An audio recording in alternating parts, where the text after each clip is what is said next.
the Associate Director for FoodCorps New Mexico, and I'm also the president of the board of CESSOS, the Center for Social Sustainable Systems. I'm a community member. I'm a part of Families United for Education.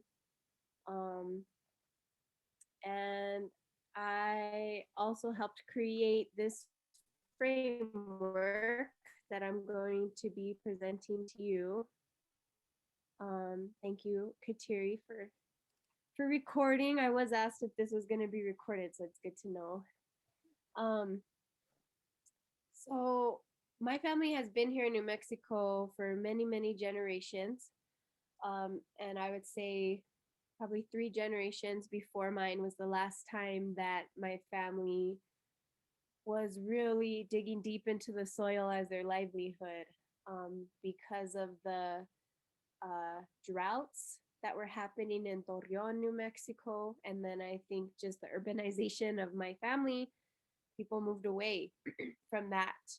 And so I didn't grow up like that. My parents didn't grow up with that knowledge, but it's something that I'm finding just with learning from others, that I've been so blessed to meet in my life, that it is really a healing practice, and it really is healing in so many ways, not just as an individual, but as a community.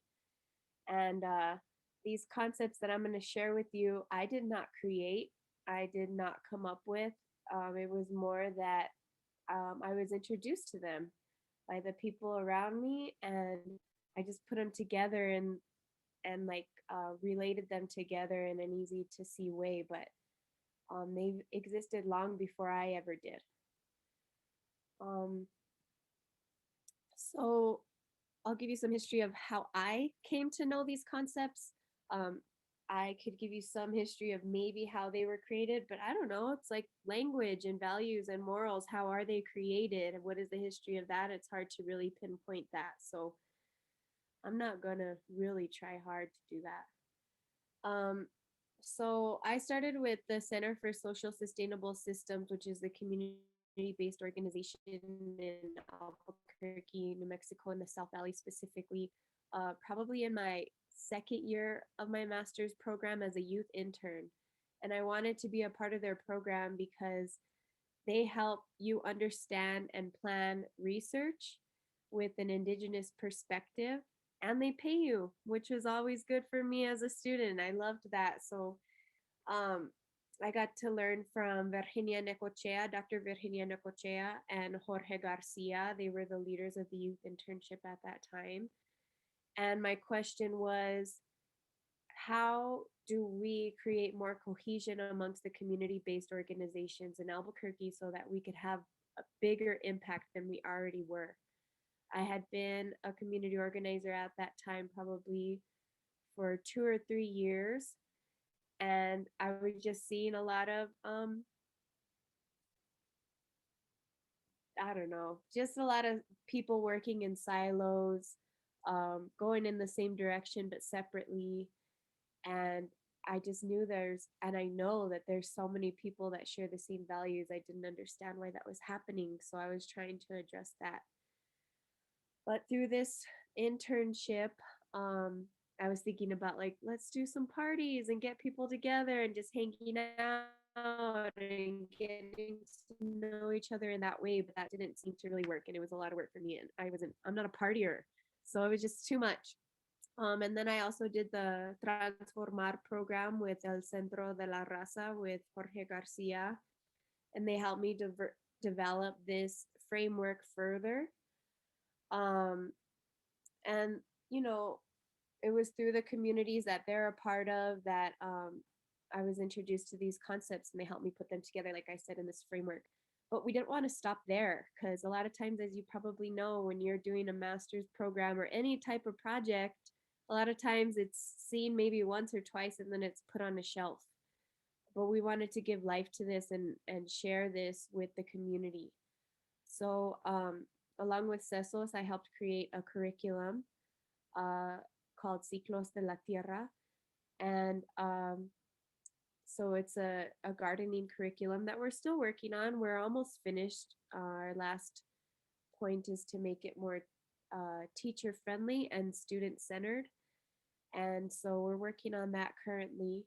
But we wrote this curriculum that follows the cycles of the seasons on Earth and also introduces and shares different traditional gardening practices.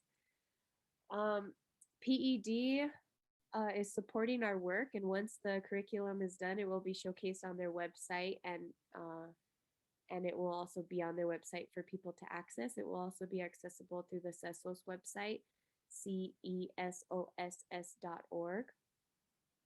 for free or for donation. And then we got a lot of community input last summer. We spent the summer just looking at the curriculum. What could we add more of? What could we be more intentional about? And we really put a bigger emphasis on equity and anti-racism, broadening the focus to not just New Mexico or Barelas or the South Valley, which it was before, but instead that more people could engage with the same knowledge and see themselves within the curriculum. And the new up and coming charter school, United Community Academy, is going to use this curriculum for their elementary school, which is really exciting. And we hope to see other schools using it. But that's the history and where we're at so far. So this is the curriculum. The front page of the curriculum has the framework. So you can see that. We'll do that now in a bit. But we also created a coloring book to go along with that. One of the lessons within the curriculum asks the students to engage with different images by coloring them, but also thinking about the importance of conserving water and what that means every day for our lives, especially here in New Mexico, but anywhere that you're at. So this is the coloring book, the way that it looks. And one of the images, all of the artists that contributed to the coloring book are local. Some of them are indigenous. And there's a little explanation to the side of each image of what it is and who the artist is. Really, I love the coloring book. It's really beautiful. So here's the framework. Dun, dun, dun, dun. Here it is.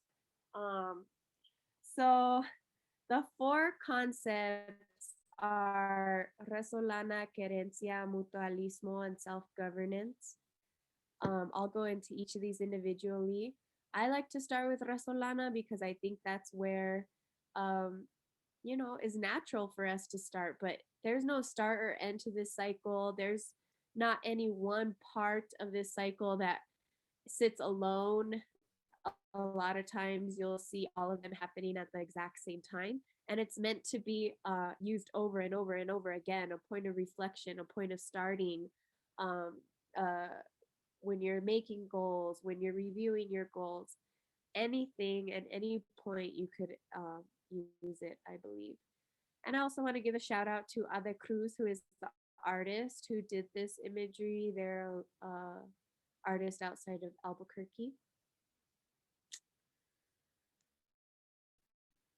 So we'll start with Resolana. And Resolana comes from the word resol, which I actually haven't looked at myself, but well, I probably did for my project, but it's been many, many years. But what I told it means is that it's the warm side of the building in the winter. So I'm sure you've all experienced being outside in the cold, and one way to get away from that is being on the south side of a building where the sun is shining. So then I like to think about when you're doing that, you're sitting there on the south side, you're cold, maybe waiting for the sun to rise further, maybe waiting for your other homies to join you, but you're there sitting with some people. What do people do when they come together? They chat, they talk. And what happens when you talk? You could be talking about anything, it doesn't matter, but you're sharing your values, you're sharing your morals, you're sharing history, you're sharing stories. And that happens on the side of the wall when you're waiting for this, whatever you're waiting for, or you're just trying to warm up. But that also happens when you're farming and gardening with other people. That happens in the kitchen. It happens in the classroom. It's happening right this very moment. We're always engaging in Resolana, whether it be intentionally or not. It's something that's natural to us. We just come together and we talk, right? But we could be more intentional about what that information exchange looks like, and be cognizant of the way that it helps us build our morals and values. I would also like to point out that this could be also thought of as an individual journey, where you're, writing in your journal or reflecting on your thoughts, reflecting on your dreams, and what that means to you, and how that allows you to see the world and experience the world. From those morals and values, from those conversations, that history, that shared, querencia is created. And querencia is a deep connection to place that comes from a deep love and understanding specifically about a place. The place is usually thought of as a physical location, but it doesn't have to be. But I think the emphasis here is the understanding. It's not just coming to a place and saying, oh, wow, it's beautiful here. Now this is my querencia. No, it comes from the understanding of the place, the understanding of the original peoples of that land, the understanding of the traditions, values, morals, stories of those peoples, of the peoples that currently live there, of what goes on there, caring about not just the people, but the land, the animals, the water. That's where that deep love and understanding comes from. That's where that querencia comes from. That's when you know, this is my querencia, because it's so much deeper than just the way that it looks, or that you've been there for any certain amount of time. It really comes from your understanding of the place, and then that love that comes from that. And from that deep love and understanding of place, comes mutualismo, which is a responsibility to one another, earth, plants, animals, and water. When you really have that querencia, that querer, that love for a place, a movement, a social justice movement, food justice, environmental justice, the people, right? Our people, our gente. We want to help. We want to contribute. We want that whatever it is in our lives that we're doing is contributing to the overall good of everyone else in that place that we love, in that issue that we're thinking about. That's also of ourselves, right? When we deeply understand ourselves, when we find querencia in our own bodies, we want to continue that, and we want to cultivate that in the easiest way. And a lot of times that's through repetition and through figuring out what brings you joy in life. I think that the best way to contribute to your community is through what brings you joy.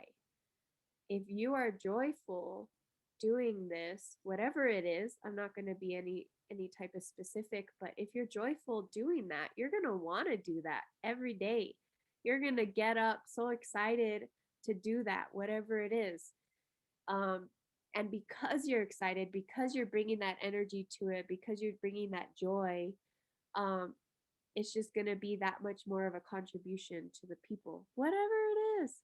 You're an artist. Awesome. That's perfect. That brings beauty to the world. You're a farmer. That's amazing. You're a teacher. All of that. Anything that brings you joy and love, there's room for it. There's 7 billion people in this world. We need every type of contribution that there is, right? So that responsibility to one another. I want to point out that these concepts are not unique to New Mexico. We don't own them. The people here didn't create them. I think this is something that is reflective across humanity, in Indigenous communities across humanity. And so after doing this project, it's kind of been like a fun little minimal side thing that I do, is listen and look for other words and other concepts that reflect these ones. So I'm going to share with you some of the ones that I found. oneness, right? English, oneness, we're all one, we're all together, we're all doing this together. We have that responsibility to each other. Teranga, I don't know how to pronounce it, but this is a Senegal word, which means generosity, warmth, and hospitality. In Senegal, I was reading an article about it. I've never been there myself, but everyone for dinner will always leave an extra plate of food or have an extra plate and make enough just in case someone comes by. Not knowing if anyone would, there's no plans for them to come by, but just in case. So the article was saying that you could go there without any plans and be welcomed into any home. I mean, would we do that, being respectful people? Probably not, but it is something that they're ready for and they're willing to take. Another example that they gave was there were some young children on the beach and they just jumped into a stranger's arms to get away from the waves. Here in America, that's totally unthought of. You wouldn't jump into a stranger's arms. You wouldn't even go near a stranger. We're taught that really young. But there, they're taught that everyone's going to take care of you. Everyone. It takes a community, right? And that's what that word expresses. Ubuntu, it's a Zulu word, which is in South Africa. And I did this presentation for Families United for Education once, and there were some people who were refugees there, and this is the word that they shared, that it reminded them of, this framework reminded them of this concept of Ubuntu, which means I am because you are. So again, that oneness, that we are all the same, that it takes a community, that we're all together in this. The next word that I found is akitan, and I don't think I'm pronouncing that right either, but that's a Lakota word, and it means together in joint effort. So again, we're together, we're one, we're doing this in a joint effort. And the last word that I've come across so far is Inagesh, which is a Mayan word, and it means you are my other me. We are one. I am another yourself. So again, that same concept of relying on each other and responsibility to each other. But like I said, I think this is something else that I was cognizant about. A lot of times when you think, okay, we have to work with more cohesion, we have to work with more unity, sometimes people will get a little worried about that because it might mean there's more work involved, that we have to add another thing to our plates. But I want to push back on that with the story of the bee and the flower. The bee just built all fuzzy, all cute, and it needs its nectar, right, to feed its whole hive. So it's going to every single flower, just getting that nectar naturally, like it does for its own responsibility. And because it's all cute and fuzzy, it's picking up all of this pollen along the way and dropping it off to every other flower that it encounters. And the flower too, it's just doing its thing, making its nectar to attract the bees, right? So that the bees will take that pollen. Neither of them is exerting any more energy than they would otherwise. They're just living in their fullest selves, in their biggest joy, doing what they do on this earth, but working together in union and community.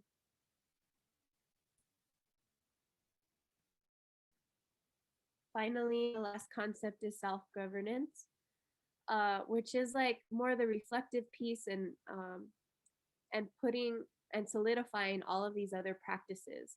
So this looks like laws, policies, patterns, group norms, holidays, whatever it is, any other ways that we solidify what we're doing and how we're doing it. But it's never solid. And maybe solidify is not the best word. It's always okay to reflect on it, to change what doesn't work, to change with the times. Maybe we found new ways that work better, but always reflecting on maybe that old way was a little bit better than this new way that we're trying, or maybe we could combine both in a way that works for everyone. But being fluid in that solidification, that we that we can always change, and it's probably better if we go with the flow for what works the best for everyone. And then bringing that back to the individual, what works the best for yourself isn't going to look the same every single day. Every day is going to be different, but we know generally we like to eat. We know generally the food that we like to eat, how much we need to sleep, etc. So, you know, generalities kind of remain consistent with the openness to remain flexible and to move. So here's that framework again. Resolana, information exchange. We're just sharing information, history, morals, values, understanding, stories, which helps us build a querencia, a deep understanding and love for a place.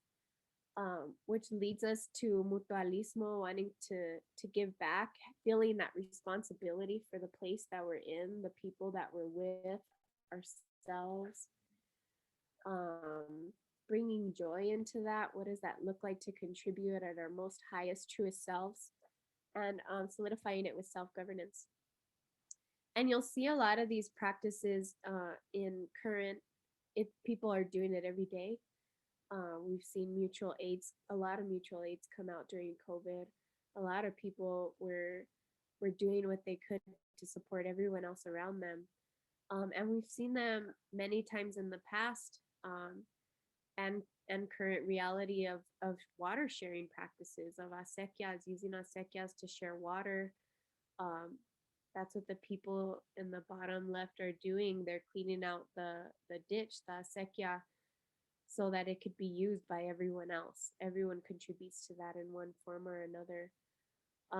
There were also cofradías and hermandades, where it was mostly men at that time. You know, times have changed, and the way people operate have changed, but at that time it was more men coming together and talking about what the community needed, who needed what, when, where, why. This is where insurance came from, funeral funds came from. People would pay into a bucket, and if they needed it for health reasons or something broke down, that was their insurance, and that's what they used. If someone again got sick and their field needed support, the rest of the community would step up and step in and help them out. And there's just a million examples of that. And so that's where this comes from, is that shared work, and knowing that we're stronger together and we're going to survive better when all of us are contributing. So now this is a networking session. It's not just about these concepts. So I would love if everyone could share their name, their association, whichever organization or school or what, who do you come to us as, your pronouns, and then other words or concepts or things that this framework brings to mind, stories. I love to hear it. And I think we learn from each other because we all come from different cultures and values, backgrounds, places. It's great to share. And if you don't have an example, totally cool. What do you want to get out of this networking session? Who are you looking to meet? What are you looking for to network about? And so I'll pass it to you all. I like to do popcorn style so that you all go if you want to, when you want to. So whoever wants to go first, I'd love to hear what you have to say. Thank you.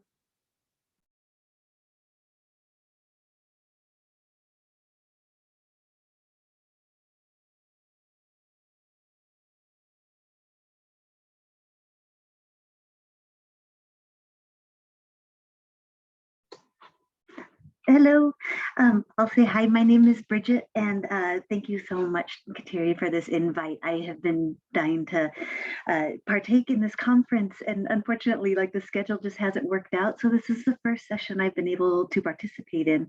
So I'm kind of jumping around, but that is really what I wanted to get out of this, was just to check in and touch base and see how this conference has been going, because every time I see that email pop up, I say, oh, I really wish I could be there. I am working with the USDA Forest Service, but also Environmental Education of New Mexico, which is how I know Kateri and you too, Alicia. And this has just been incredible, very beautiful. I've written down those words because they truly resonate with me, and I'm hoping to, reuse those and tap into them. My pronouns are she, her, and yeah, I think that's it for now. I'm having trouble thinking of other words that I want to bring to the table, but yeah, beautiful and beautiful artwork too. That curriculum is so exciting. I'm excited to take a deeper dive. Thank you. Thanks, Bridget. I can go next. I can't see because of the screen share if other people were up, but I'll just jump in. Hi, my name is Jamie. I use he, him pronouns, Jamie Phillips. I am chilling by the Rio currently, so that is why I am soaking up some sun. And anyway, I'm with, I teach at Jimmy Carter Middle School, and I'm with FUE as well, and Growing Health and Justice Coalition. So pumped to be here today. I really like the concept of barn raisings. Everybody takes a turn, receiving, and then everybody, shows up and helps in the community with, it could literally be raising a barn. That would be cool. Whatever the project is, and then, you get whatever, I don't know what the ratio is, but, it always comes back around, you put in time to, help others, and then you have good rapport, and learn a lot and make friends and all these sorts of things. So I'm hoping that we continue to move towards, I like the idea of parties. I like that, Alicia, and whatever that may look like, a mixture of, getting our hands dirty and cooking good food, growing good food, all the things. And because I'm out here by the river, I should mention that I do a lot of recreating on the river. So if anybody wants to learn about how to do so in a boat, hit me up. And I'll ponder on other words and concepts, but barn raising is the first thing that came to mind.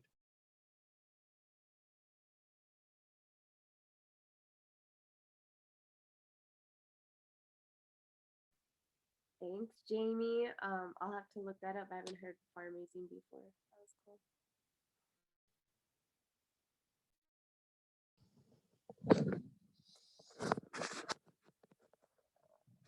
Hi, my name is Tony, and I'm associated with gardening project with Singing Arrow community, which is mostly refugees. I'm retired teacher, retired farmer, rancher, author of a couple of books. One, Rotafolio de Mamíferos de Costa Rica mammal flip chart. I wanted to say something about Fundak, and I spent a month at the Fundak campus near Cali, Colombia. And they're exploring agricultural concepts based upon cultural concepts, and then designing, it's a high school program that's 5 years, and then they also have a university program. And they study cultural basis for why people plant crops the way they do, and the students design little questionnaires and things to try and find out, why do you plant corn on this week every year? Why do you do this at a certain time? Why do you feed your hogs this way? Whatever. And it's a very successful high school program and a very successful university program. And I think they have about 14,000 students right now.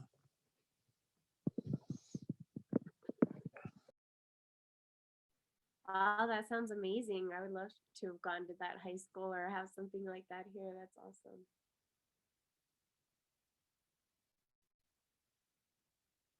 Would anyone like to go next?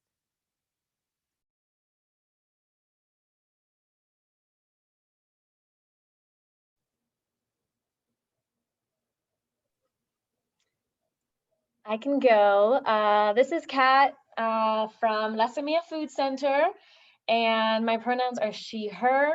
I'm the Edible Education Program Manager.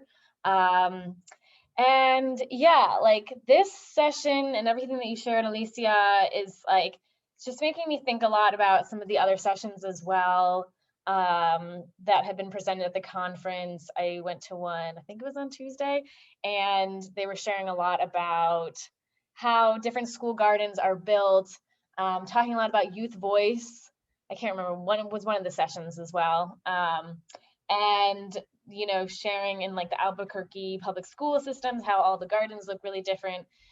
And I think next year, you know, the approach that we're heading in. So when I look at that framework, I'm kind of thinking about it from like a programmatic perspective of just how do we, you know, do things, thinking about it in a different way, like in a different framework, right?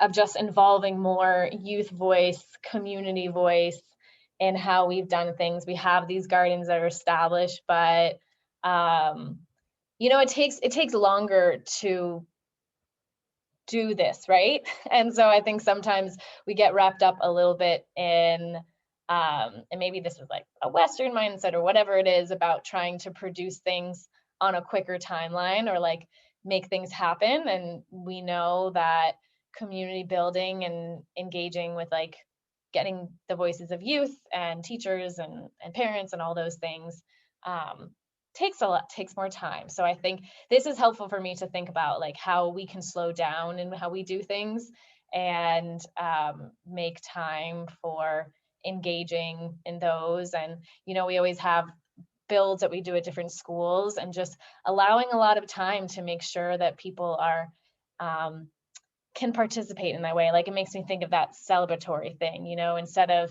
just trying to build something, just giving a lot of attention towards just bringing everyone in, right? So that's some things that I've been thinking about, especially with this, just like how to slow down, take a step back, and incorporate some of these ideas in what we do, and yeah, not feel like that pressure to perform in a quick manner, you know? So anyways, thanks. I'm sure, you know, as I dive into it more and think about it more, I feel like that theme is just going to come up in a bunch of different things that we do. So I'm excited to figure out how it can be entwined in other things as well. That's awesome. I love that perspective and the idea of slowing down and being intentional. I think that, you know, there is that urge to rush into things, to complete things, to check off the boxes, right? To fill out the grant reports. They're real deadlines, but our work will be more impactful and more sustainable when we move slow and, you know, bring people along. So yeah, I love that. Thanks, Kat. Would anyone else like to share anything?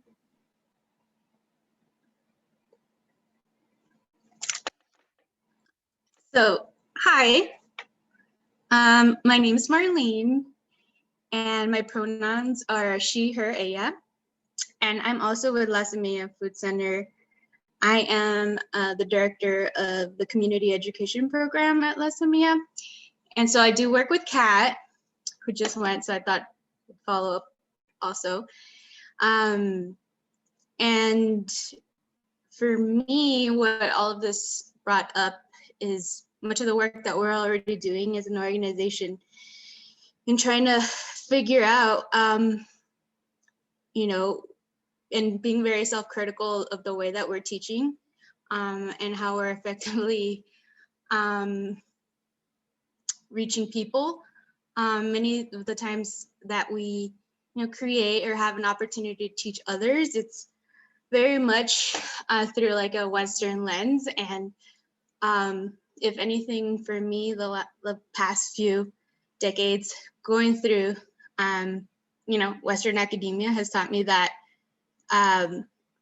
it probably did more harm than good to me, and I think to our communities, to view things through that framework. And so I have been doing a lot of work in trying to figure out what decolonization means for our program, and how to make sure that the framework that we're using for teaching others does not replicate that same harm. But I also know that I did not grow up fully understanding all of the concepts that we talked about today. And like inherently they are there. Like when you talk about it, I can definitely point to, you know, different points of my life where I can say like, yes, that happened and that happened. And, you know, just like memories come back. And it resonates deeply with me. Like another term that really brings that, that came to mind as you were talking about Querencia was the idea of like remembrance, and what really like what does that word actually mean, right? Is to remember, to like actually pull together pieces of yourself, right, with your different members. And so to me, like that's a lot of the work that we're doing right now as an organization, and figuring out like how do we bring our ways of knowing into educational spaces that truly resonate in a deeper, meaningful way, and uplift that like mutualism, right? That relatedness that has been missing so much from all of the work that we see represented through Western academics. So yeah, just wanted to share that.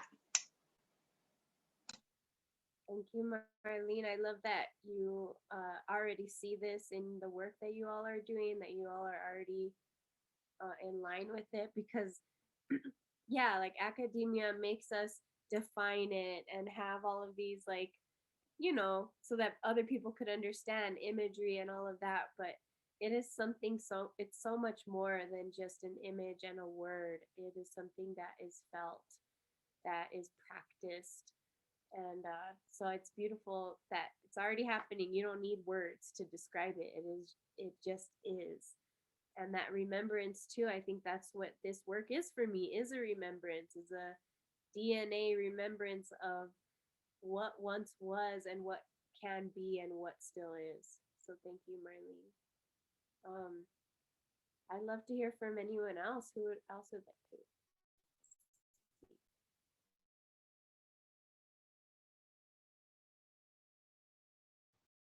Hi, I can go ahead and speak. I'm Kathy Dren. I apologize for coming in late. I was on another meeting. But I'm Kathy Dren. I'm the community school coordinator at Atrisco Heritage Academy High School. It's she, her, and Aya.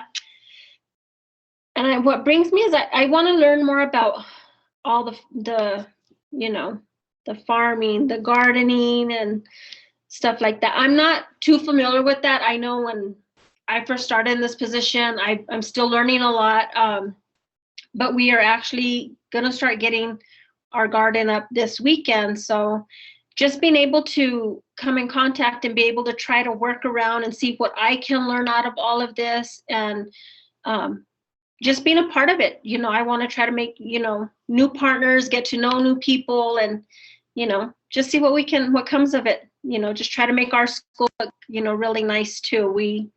I know we've had a small garden, it's not very big, but we want to try to just expand it a little so our culinary arts class can also, you know, benefit from it as well. That's so exciting to hear. I'm wondering, like, does anyone want to hook up with Kathy and, you know, give her the download, give Atrisco some supports? Who can reach out to Kathy? Well, I'll be there this weekend, Kathy, at the garden. So can't wait to chat then and get my hands dirty with you. Jamie, you should come help us clean up the garden. Yeah, I'm down. I just put my email. Well, you have all my contact info. And Kathy, you probably have mine too, but I just put my personal email in the chat. I'll have donuts. If you guys want burritos, I can do that too. That's awesome. Hey, Miss Kathy, Okay. do you need extra volunteers?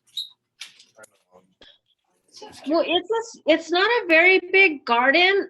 We want to start planting. There's a couple of planters that we have outside that our buildings and grounds principal said that we're allowed to use it.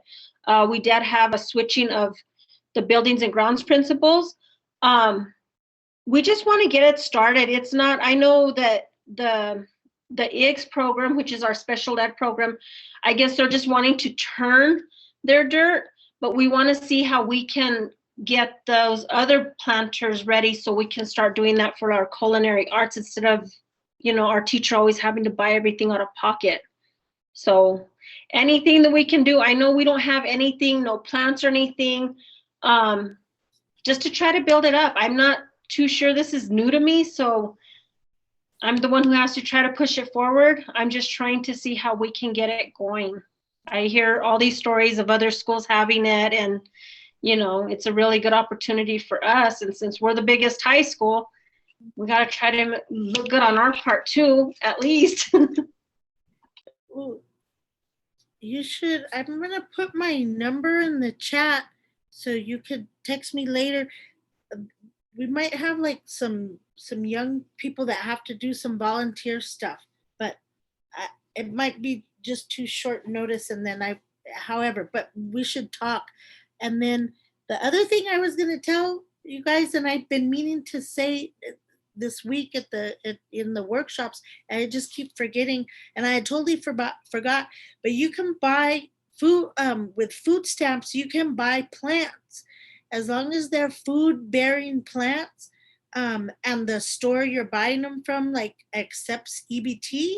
You can buy and seeds too. If there's seeds that will produce food, then it's considered an acceptable purchase.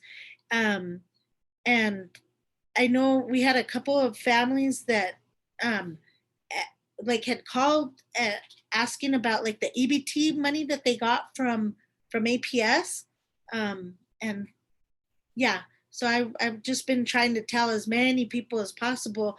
I know it's never extra, but if somebody has a little bit extra, you can buy a tomato plant or something. So we're going to start planting food stamp gardens in South San Pedro.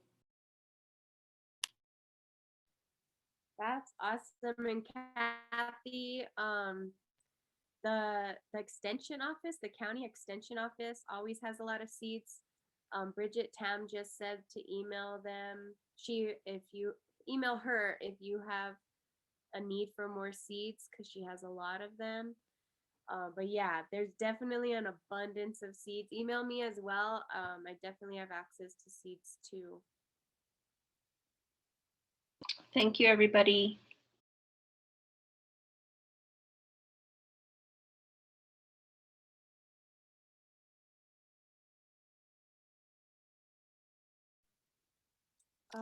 Cool. How about others? I don't know. I think everyone went, but what do we want to do now, Kateri? Well, I just wanted to lift up a word that I found. I have been digging into my own roots, and I think it's really cool that if we go far back enough, we're all Indigenous, or we can get back to our Indigenous roots, and I think it's really important for us to do that. And I found this word. It's like a root word, so I don't know if it's like included in other words, but it's DHGHEM, and it's an Indo-European root for earth. And what I found cool about it is that it kind of means like human. It means human. It means place, humble, humility. And so I just thought that was really beautiful, because at some point, like through colonization, we gave up that that connection to the earth, right? And I think like that's really important, is to realize that we are nature, and that nature is not a commodity. You know, it's a living being, and we're a part of it, and especially Mother Earth, she's alive. So I really like that word. And I really like, you know, what you were saying about mutualismo and how like we all kind of have our own role, and we all have this unique role to play. And I think it's really beautiful to be thinking, like, to be moving away from this scarcity mindset towards one to like embrace diversity. Because I think like all of us are kind of, you know, put down by that in our neoliberal, you know, capitalist society, thinking we have to be the best all the time, or we have to be unique, but we are unique, you know, and there's a place for all of us. So I really love that idea. And as for what's next, I didn't really have any plans. I mean, we could continue with another question if someone has a question, or I wanted to respond to what you said, Kateri, that everyone is indigenous. We are. Everyone is indigenous. And what that means is a connection to land. How are we connected to land? Where are we connected to land? And how do we choose to connect to it? And, you know, we're all on the land. None of us are flying, right? But not everyone is cognizant of that connection as we're walking along the dirt, right? As we're touching it, as we're gardening. What does that mean that Earth gave us everything that we need to survive? And how are we going to contribute to that cycle and not take away or hurt or harm that cycle? And I think like this space right now, and I'm feeling it, and I'm hoping that I'm just not talking too woo woo, but I feel like you probably all feel it. It's like calm, even. Maybe we're feeling a little bit of love here in our chest. That's what it feels like to be connected to the earth. That's the emotion. So when you're feeling that with people, with animals, with your plants and your gardens, in spaces like this, that's what it feels like to live in harmony, right? When we're feeling really close and it's special and we just want to hug, and it's just, you know, it doesn't mean anything more than that, but it doesn't mean anything less than that.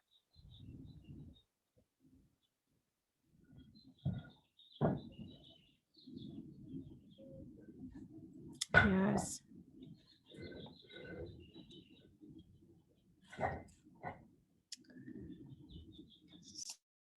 How are folks feeling? Do you want to explore maybe one of the concepts more deeply right now? We could even grab some paper and pencil and try to draw one that speaks to us, and then share our pictures. And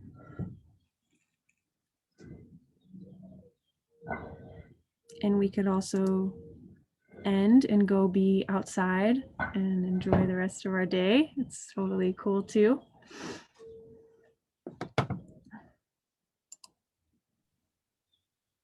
So how about people put in the chat or say out loud what they would want to do? Continue, we can talk more about these things, or just end early. I do want to announce that everyone who's in the session is going to receive one of the coloring books. I wish that I got them to you ahead of time so you could be coloring while you're listening to Alicia, but I will have them for you. I have your email, so I'll just reach out and try to find the best way to get them to y'all. They're really beautiful. I know my energy, I guess. I'm just feeling like low energy. I'm excited in my brain, if that makes sense. But I'm like, oh. And actually after the workshop yesterday, I saw Miss Ana Flores. She was one of the presenters for the social emotional learning and using like the garden space as like a healing space or a place to kind of refocus. She's our behavior redirector, and so she did a lot of work with Mateo too, and kind of our food corps person is at Whittier Elementary School, like pairing little people that just needed to like get out and go work with him in the garden. And so even today, both of us, we were like, bright and early this morning. Like, it's good to see you. It's Friday, and you could tell our energy was still kind of like, oh, I want to go back to bed, kind of thing.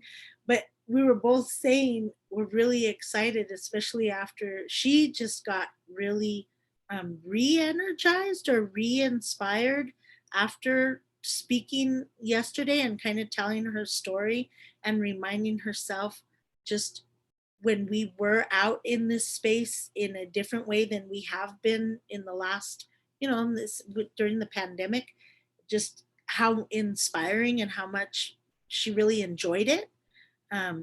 So we're like there, it's kind of funny because our energy is like, oh, I'm super excited, bro. Like, I'm really ready to get this going. And it's like, gosh, we're going to really have to get our energy up because, gardening is work, but it does give it back. So I don't know. I enjoy sitting and being a part of these kind of discussions because it gives more ideas and connecting resources, yeah. So I don't know. I know it's hard on a facilitator when you're trying to like move a process with a bunch of people that are like, nah, just talk to us for another 40 minutes. I'll listen. You always have wonderful things to say, Miss Kateri. And you too, Miss Alicia. Thanks, Thank you. Dana. But yeah, this is your all space. Like, this is the networking. So, it's like, we'll do what you all want to do.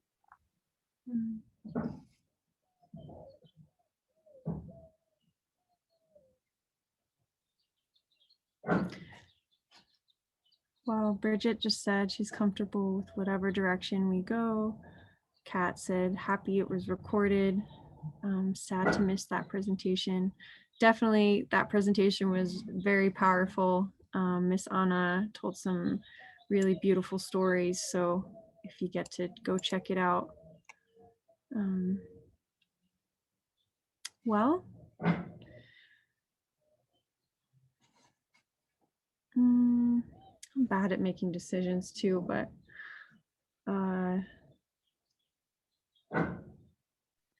Let's just log off. It's Friday. It's 4:30. Let's go outside. all right, I'm okay with that. Stay, yeah. Alicia, thank you so much. I, worked with you this summer on this, but I learned so much again from you now, and just so grateful to have this forever recorded as well to share with others. I think it'll be really useful for people. So thank you so much for the time you put in and everyone for being here. And this recording will be on the YouTube channel, so you guys can check it out there. And I'm always willing to do other presentations for free. Like, I just like to talk about it. I love the space it creates. And yeah, just invite me. Let me know. I'm down. Thank you. Thank you so much, everyone. Thank you. Thank you. Thanks, y'all. Yeah. I'm excited to work with you more on that, but we'll talk later. All right, Kat. All right, bye. See ya. Thank you very much.